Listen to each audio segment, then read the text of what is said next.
Chapter 1: The Salt in the Air. The train stopped just past the curve where the sea met the hills. That was her first impression of the place. Horizon stitched to land, stitched to silence. Silvia stepped off with a single suitcase and wind in her hair. The air was thick with brine and something else, a kind of stillness that tasted of old secrets and untold stories. The village was small. Old shutters. Lavender bushes tangled along whitewashed fences. A fisherman hummed by the docks. The church bell rang once, as if in welcome, or warning. She didn't know which yet. A town that doesn't rush the streets didn't hurry here. People walked slower. Eyes met yours longer. There was a rhythm to this place, like breath, like waves. She made her way toward the rented cottage, small, stone-faced, with sea-blue shutters and chipped flower pots on the sill. The key had been mailed to her weeks ago, along with a note from the priest who'd hired her for the restoration project. Take your time. The fresco has waited this long. She liked that. That things here waited. Her life in Rome had been the opposite. Gallery openings, critics, tight schedules, forced smiles. A constant tremor beneath everything. She had left without ceremony. Just one letter to the museum, 2 packed bags, and a question echoing in her ribs. Who am I, when I am not being watched? A face by the sea. She saw him the next morning. She wasn't even sure why she noticed. Maybe it was the stillness. He sat on the far end of the pier, motionless, as if the sea had placed him there. A man in his 30s, maybe older, dark curls tied back loosely, a wool sweater clinging to his shoulders like the salt air belonged to him. He was looking out. Or so she thought. Until she stepped closer and noticed, his eyes weren't focused on anything. And he didn't move when she approached. She paused, unsure whether to say something. But the moment passed like a wave too quiet to crash. She turned away. And still, he didn't move. Inside the chapel sat at the edge of town, nestled against the cliff, wind-bitten but intact. Inside, the walls were coated with age, layers of soot, watermarks, and a painting long hidden beneath dust. It was her job to find it again, to uncover the color buried beneath time, to resurrect brushstrokes, to listen with her hands to what the past had whispered into plaster. There was something holy in that, not religious, sacred. Each afternoon, as sunlight filtered through warped stained glass, she worked in silence. Uncovering faces. Petals. Traces of old gold. A pair of hands, outstretched, that made her breath catch. A second encounter. It wasn't until her 3rd evening that he spoke. She was walking by the pier again, notebook in hand, sketching the outline of rooftops. He sat in the same place. This time, as she passed, he said without turning his head, "You walk like someone listening to music no one else can hear." She stopped. "That's strangely accurate," she said. A pause. The wind moved between them like a third presence. "You're new," he said. "Silvia." "Milo," he replied. She glanced at his eyes again. Clouded slightly. Still not looking at her, not exactly. "You're blind," she said, not unkindly. "Not always. Just long enough to see differently." She sat beside him, not close, not far. Close enough to share the silence. "I'm restoring the chapel," she offered. "I'm glad. It deserves remembering." "And what do you do?" she asked. "I listen," he said. And somehow, it felt like the most honest thing anyone had said to her in months. The music of quiet things. Over the next days, they crossed paths often. Sometimes they spoke. Sometimes they didn't. He told her once that he had been a conductor. Before. That music had once been his language. "And now?" she asked. "Now I hear it in waves. In wind through pine trees. In your footsteps when you're trying not to be noticed." He smiled then, faintly. And it lit something in her chest she hadn't known was cold. The first real question one evening, as the sun slid into the sea like an ember sinking into water, she asked, "Doesn't it scare you, not seeing?" Milo was quiet a long time. "It did," he said. But I've learned, sight is louder than truth sometimes. When I lost it, I started hearing everything I'd missed. Like what? He turned toward her, not seeing, but knowing. Like how loneliness sounds like rust. How regret tastes like iron. How people's silences say more than their words. Silvia swallowed. And what does mine say? A long breath. Yours says you left, but you haven't arrived yet. Her throat tightened. Because it was true. Final lines that night, she returned to her little cottage and opened her journal. She wrote only one sentence. There is someone here who listens like a lighthouse, steady, and without asking to be seen. She closed the notebook, turned off the light, and let the silence fall around her like something safe. Chapter 2. The Man at the Edge of the Pier. Where silence becomes presence, and strangers begin to orbit each other's gravity. The next time she saw him, he was standing. It was early, the kind of morning when the sea holds its breath and the mist hasn't yet decided whether to stay or rise. Silvia had gone out without her notebook, without her purpose. Sometimes she walked just to feel the sky stretch over her, wide and indifferent. Milo stood at the edge of the pier like a statue born of wind. His hands were in his pockets. His posture relaxed, but not careless, as if he had always belonged to the sea, and the sea had simply shaped him over time. She didn't call his name. She simply approached. A conversation without shape. The air's different today, he said, without turning. Cooler, she replied. Softer, too. The tide is lower. You can hear it in the rhythm. She paused beside him. How can you tell? He smiled faintly. Sound. Distance. The gulls shift their flight path when there's more shore exposed. You see more than I do, she said. He turned toward her voice. Not more. Just differently. She felt the quiet bloom again between them, not awkward, not empty. It was a space neither rushed to fill.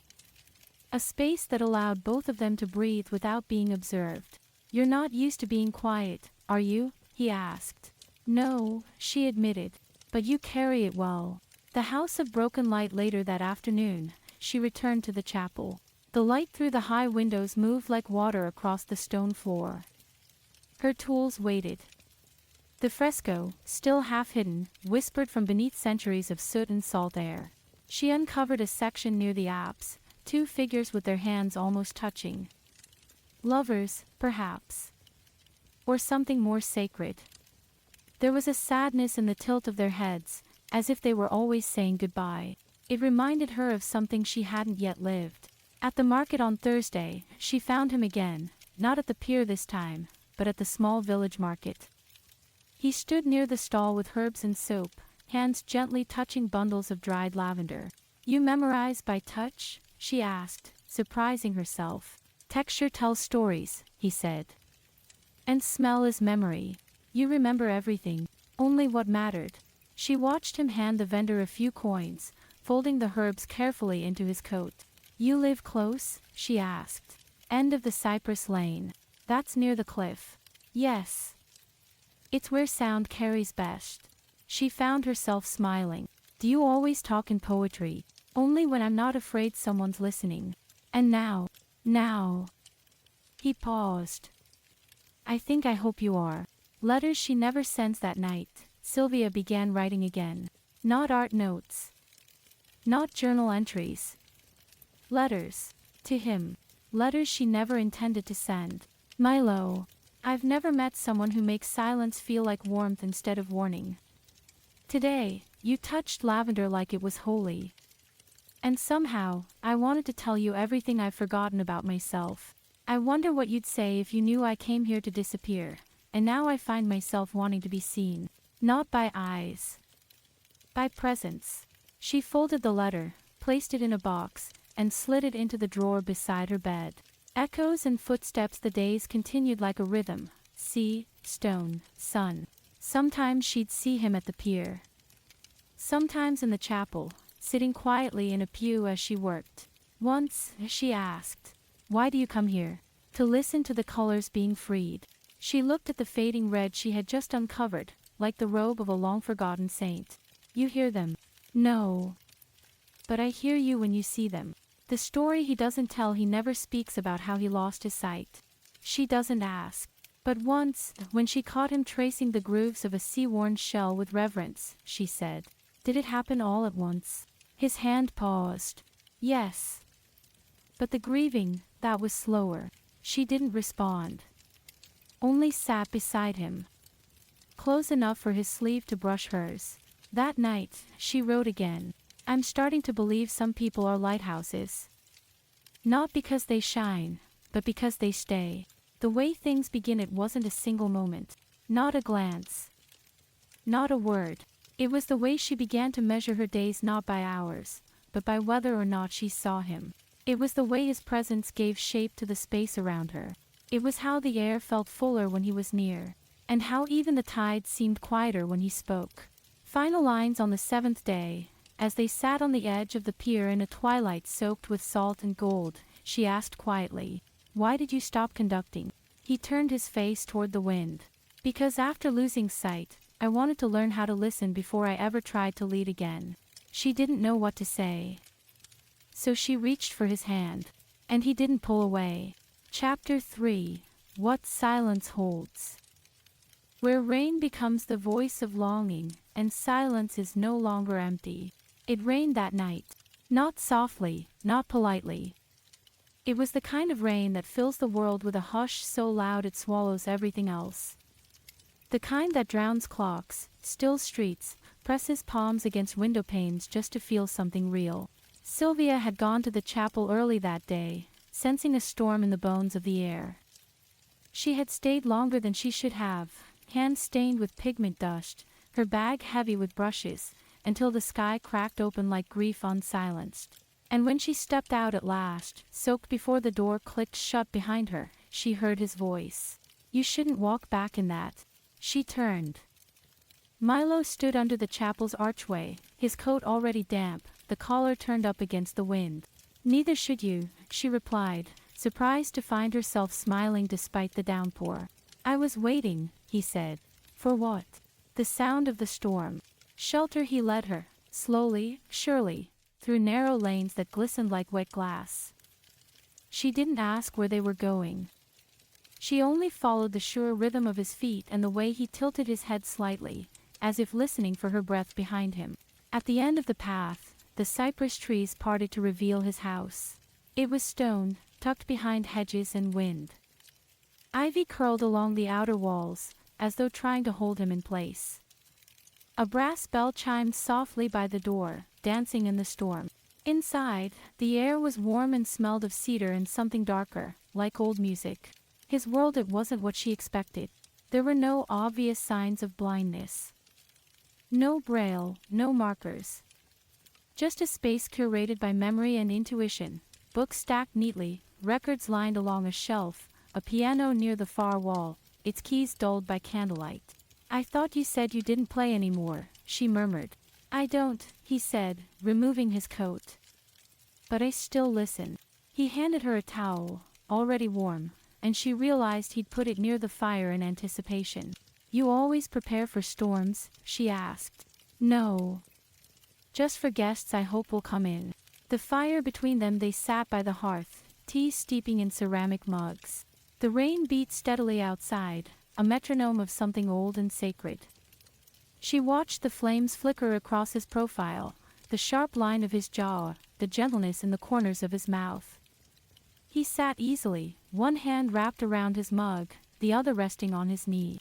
She wanted to ask him 1,000 things. She asked only one. "Do you miss it?" "Music?" He didn't answer right away. "Sometimes," he said at last. "But not the noise. Not the perfection." "What then?" "The moment. That breath before the first note. That fragile space between silence and sound."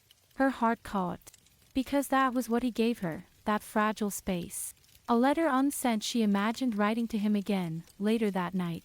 "Milo, there are moments with you that feel like preludes, not quite beginning, not quite stillness, just a breath before the music starts. Tonight, you gave me shelter. Not from the rain. From myself."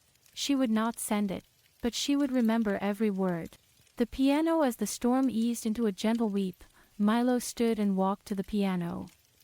He touched the top like one touches a lover they haven't seen in years, slowly, reverently, unsure if the silence still knows their name.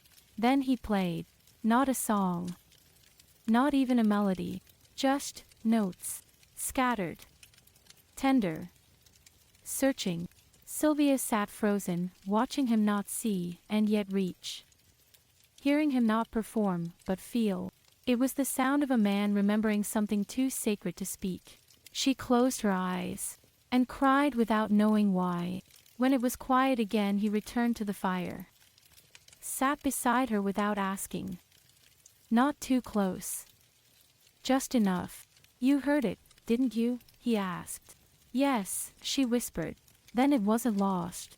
What silence holds. They didn't speak for a long time after that. And it wasn't awkward. It was full.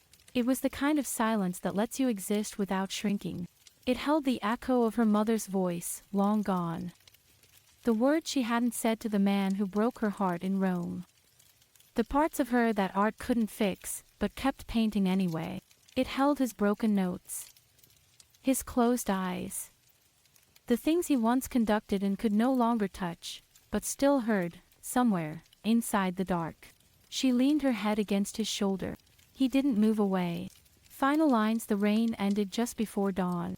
She left quietly, barefoot, her shoes in her hands. He stood at the doorway and said only, "Tomorrow."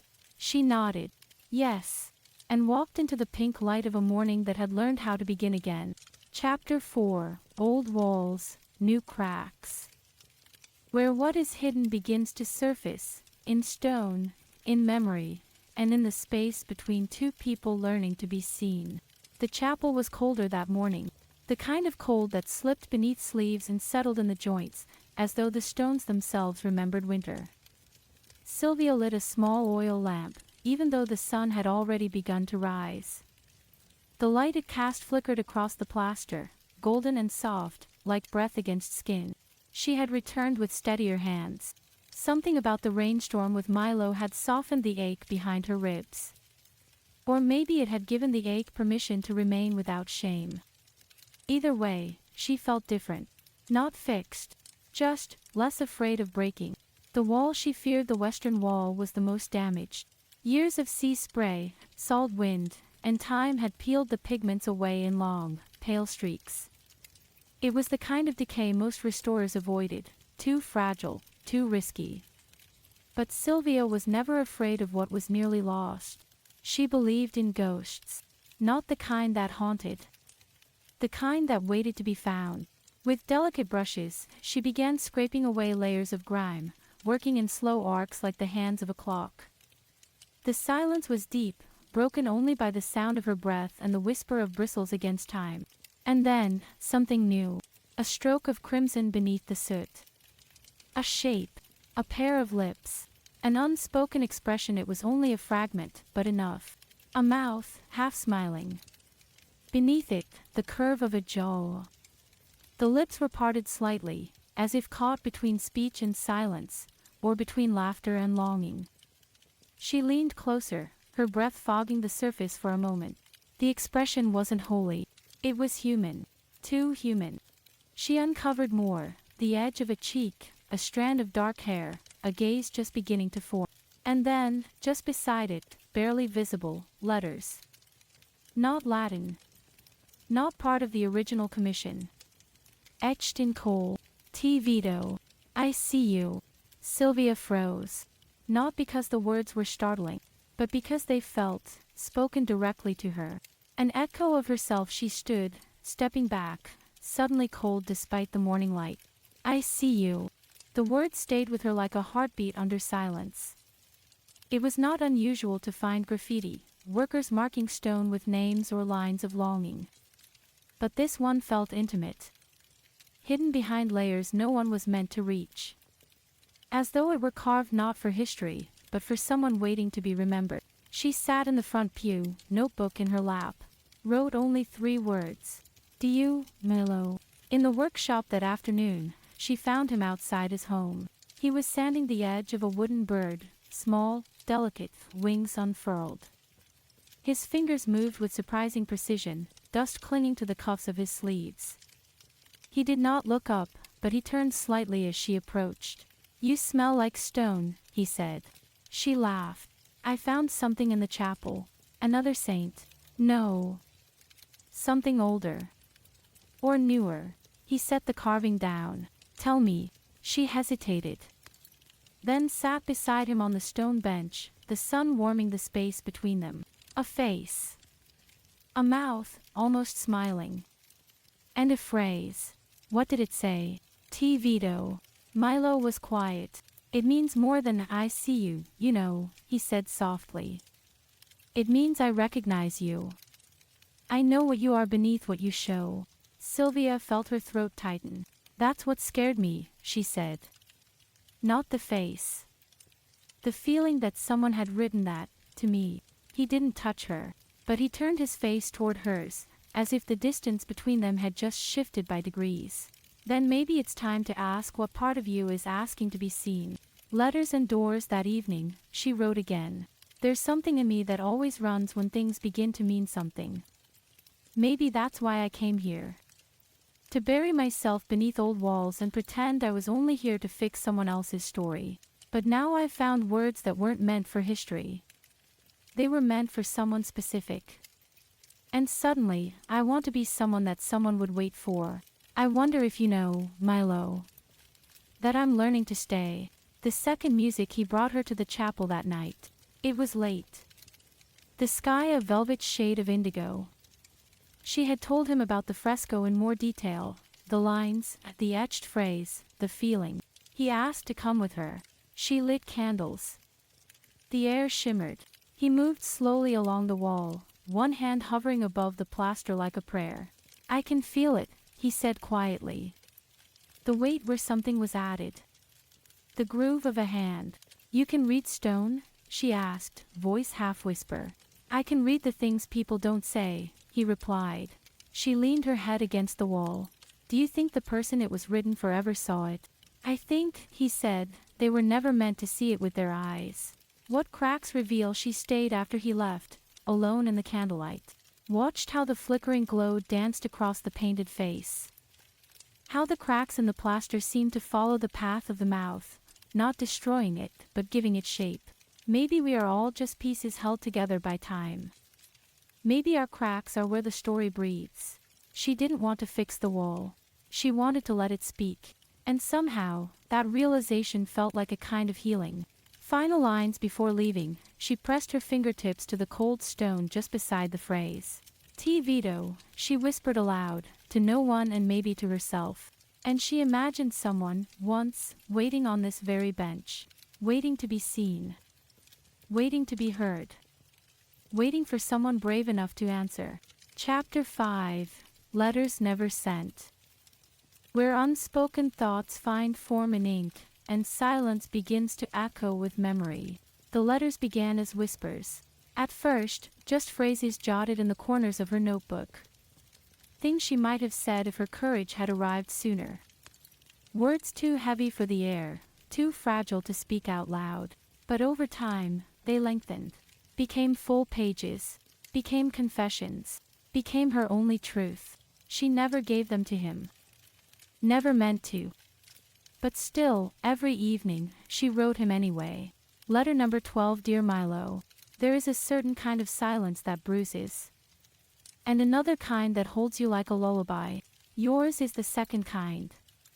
It wraps around my thoughts and lets them breathe.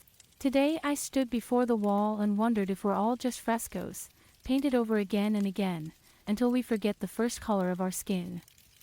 Maybe love is not uncovering. Maybe it's remembering what's underneath.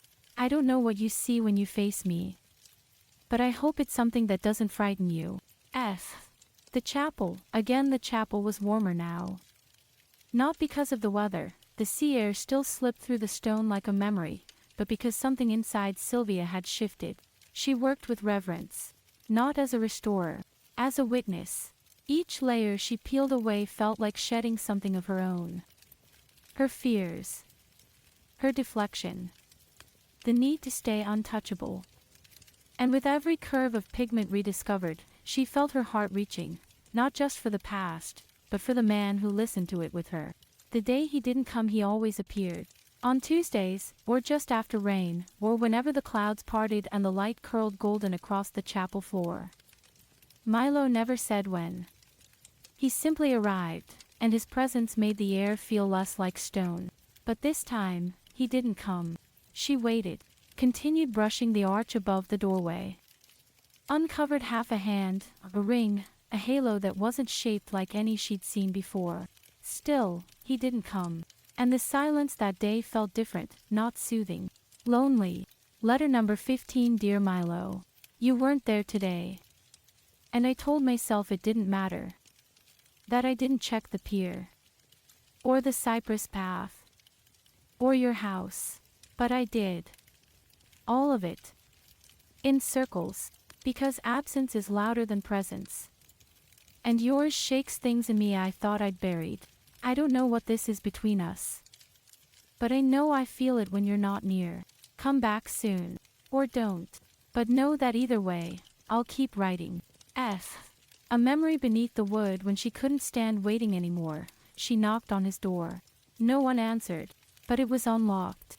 She stepped inside slowly, not as an intruder, but as someone who had already been there once in the dark. The house was still. Too still. She noticed the piano bench was slightly off-center. The wood carving he had been working on, the bird, was missing. And then, on the table, a folded page. Sheet music. Blank. Except for a title, written in firm, block letters. Not yet silence. She didn't touch it. Didn't need to. She understood. The return. He came back 2 days later. She was walking by the shore, shoes in hand, the wind cold and clean.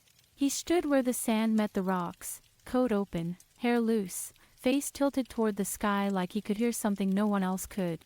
You're back, she said, her voice trembling slightly. I never really left, he replied. Yes, you did. You noticed. Of course. He exhaled. I had to visit someone. Someone I try not to visit often. Someone who hurt you. He shook his head. Someone who hurt before me. Myself. She didn't ask more. But she stepped closer. So close that when the wind moved, her hair touched his cheek. And he didn't step back. Letter number 17. Dear Milo. You are a question I don't want answered. You are the song before it begins, that stillness that already knows how the melody will ache. When I see you standing with your head tilted toward nothing, I wonder if the world ever deserved your listening. You hear what no one else dares to speak. And sometimes, I want to scream, just so you'll look at me with something louder than quiet. But then I remember, your silence is not absence. It's presence in its deepest form. And I'm learning how to meet it without drowning. F. The bench and the question. They sat on the chapel bench again that evening. The sun dipped low, spilling fire through the stained glass. Silvia had her hands folded in her lap, her face turned toward his in profile. Milo was still, always still, as though the world needed his stillness to balance its noise. What do you write in your notebook? He asked suddenly. She stilled. Letters. To you. A long breath. Do I read them? No. Do I answer them? All the time. He smiled. A sadness in it. Then maybe I should start writing some of my own. Final lines that night. She left her newest letter in the chapel pew. Folded. And signed.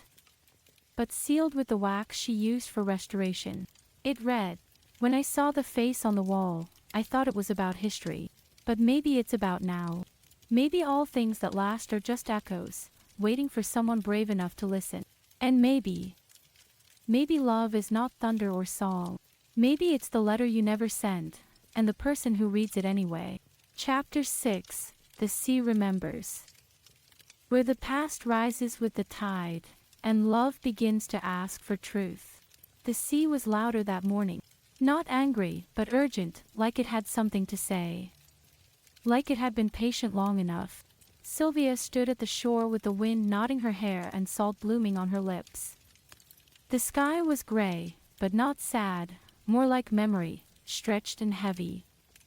Waves licked the sand in slow, steady rhythm, and she watched each one roll in as if it carried a message. She thought of Milo, and how he always seemed to know what the sea was trying to say, even when it said nothing. His voice in the fog. She found him by the pier, in his usual place. But this time, he wasn't sitting. He was walking, slowly, carefully, along the weathered boards, one hand trailing the rope railing like a compass. His coat flapped in the wind. His jaw was tense. She called his name. He turned toward her, but didn't smile. "It's louder today," he said. "The sea. Everything." She stepped closer. "Milo, what's wrong?" A long silence. And then, "Do you want to know?" A story not yet told. They sat together on the low wall overlooking the beach. The stones were cold. The sea kept whispering. He turned his face toward her, not to look, but to speak. "I lost my sight 4 years ago," he said. "In a place like this. Not here, but close. A cove north of here. I used to come there to think. To breathe." She said nothing. Just listened. "I was walking the cliffside. There was a child, maybe 5 years old, chasing a kite too close to the edge. And I ran.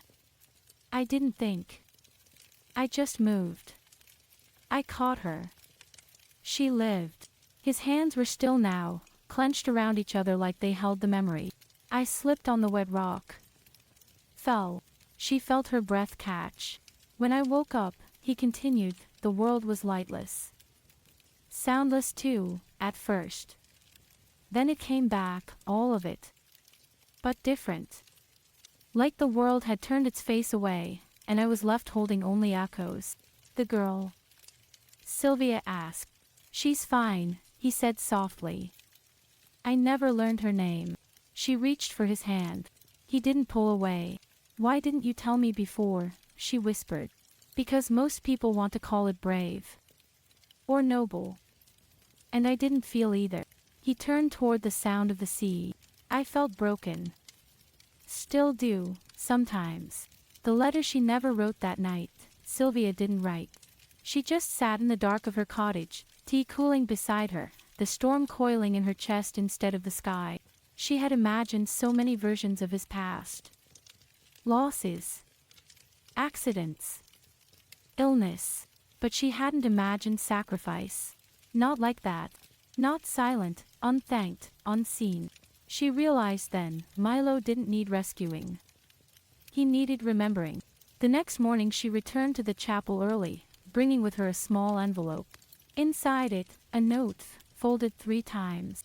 She placed it beneath the corner of the unfinished fresco, where only someone who knew the walls would look. And she left the door unlocked. "The note, you told me your past like it was a wound. But I saw it like a vow. You think darkness is all you carry now. But I see the way light still listens. You caught someone, once, at the edge of the world. And then you fell. And yet here you are, still holding space for strangers to breathe. I don't know how to name that. But I know what it feels like. Like being seen." The sea at dusk that evening, she walked the shore again, half hoping, half afraid. And there he was, standing at the edge of the tide, barefoot, still. The waves crept up and kissed his feet, then pulled away, again and again, like they couldn't quite leave him. He turned when he heard her approach. "You left a letter," he said. "Yes. I found it by touch. But I didn't need to read it to know what it said." "How?" He reached out, slowly, and brushed a strand of hair from her cheek. "Because it was the first thing that made me feel seen in 4 years." Her eyes stung. She didn't speak. Just stepped into him, rested her forehead gently against his chest. He held her. No questions. Only quiet. And the sound of the sea remembering every word she hadn't said aloud. Final lines. They stood like that until the sun dipped beneath the water, bleeding gold into the waves. And for the first time, she didn't feel like she was waiting for anything. Because some moments aren't preludes. Some moments are the music. Chapter 7, of Shadows and Salt. Where the boundary between past and present blurs, and the heart begins to navigate the tides of longing. Silvia woke to the sound of the sea whispering through the cracked window panes. The salt air crept into her room, carrying with it the memory of the night, soft, intimate, suspended in the space between shadow and light. She lay still, letting the quiet wrap around her like a fragile thread, the weight of Milo's presence still lingering in the spaces she hadn't yet touched. The chapel's last secret, the fresco, waited. Silent, mysterious, beckoning. That morning, Silvia returned with a brush dipped in the palest of whites. She worked slowly, gently coaxing out the last shapes hidden beneath centuries of neglect. A hand, a single tear, a word etched in the margin, almost invisible. Speranza. Hope. The word was small but mighty, a beacon carved into the stone, waiting to be found. She traced it with her finger and felt something shift beneath the surface, in the wall, in her chest, in the quiet heart of the chapel itself. The dance of intimacy. Milo came that afternoon, his steps quieter than usual, but no less sure. They spoke less. Words seemed clumsy between them now, weighed down by meaning. Instead, they shared glances, touches, moments suspended, like salt suspended in water, invisible but essential. One evening, as the sun bled into the horizon, Milo took Silvia's hand. "What do you see when you look at me?" She hesitated. "I see the man who catches the fragile, the lost, the beautiful, and somehow makes them whole again." He smiled, a smile that held shadows and light. "And I see the woman who paints not just walls, but the spaces between people." The tides pulled, the sea never stopped calling. Some nights, they walked the shore together, feet bare, hearts bare, the sand cold beneath them. They shared stories, not always spoken. Sometimes the stories were in silences, in the brush of skin, in the way the moonlight caught Milo's face. Sometimes in the way Silvia's laughter mingled with the ocean's song. A promise in the salt air. Before parting one evening, Milo whispered, "Whatever comes, we hold this moment. Like a lighthouse holds the dark." Silvia nodded, feeling the salt in the air, the hope in the word carved in stone, the steady pulse of something growing. Final lines. The chapel stood witness. The sea carried their secrets. And somewhere between the old walls and the crashing waves, two souls found their quiet beginning. Chapter 8. When the light fades. Where shadows lengthen, secrets stir, and the courage to be seen is tested. The days grew shorter. The sun dipped earlier, and the light that had once spilled warmly through the chapel's stained glass grew dimmer, softer, as if reluctant to witness what was unfolding inside. Silvia felt the weight of the fading light pressing on her chest, mixing with the questions she could no longer avoid. A visitor at dusk that evening, as the chapel's bell tolled softly, a stranger arrived. Not at the door, but in the form of a letter, carefully folded, pressed between the pages of Silvia's restoration journal. The handwriting was unfamiliar. The message brief, but urgent. "Some truths you are not yet ready to face. But they will find you." Silvia's fingers trembled. The echo of the past memories flickered, of her mother's warnings, of long-buried fears, of the fracture she'd tried to hide beneath layers of paint and plaster. She wondered if Milo had secrets too. Secrets darker than blindness. The choice that night, she sat before the fresco once more. The word Speranza glowing faintly in candlelight. She held her breath. How much of myself can I show, before the cracks become too wide to hide behind? Milo's return. He came without warning. Eyes clouded with something she hadn't seen before, doubt, maybe, or pain. "I've been keeping things from you," he confessed. Her heart tightened. "What kind of things?" "Things I thought would break us." The unraveling. They talked into the night. Words spilling out like waves, some soft, some sharp.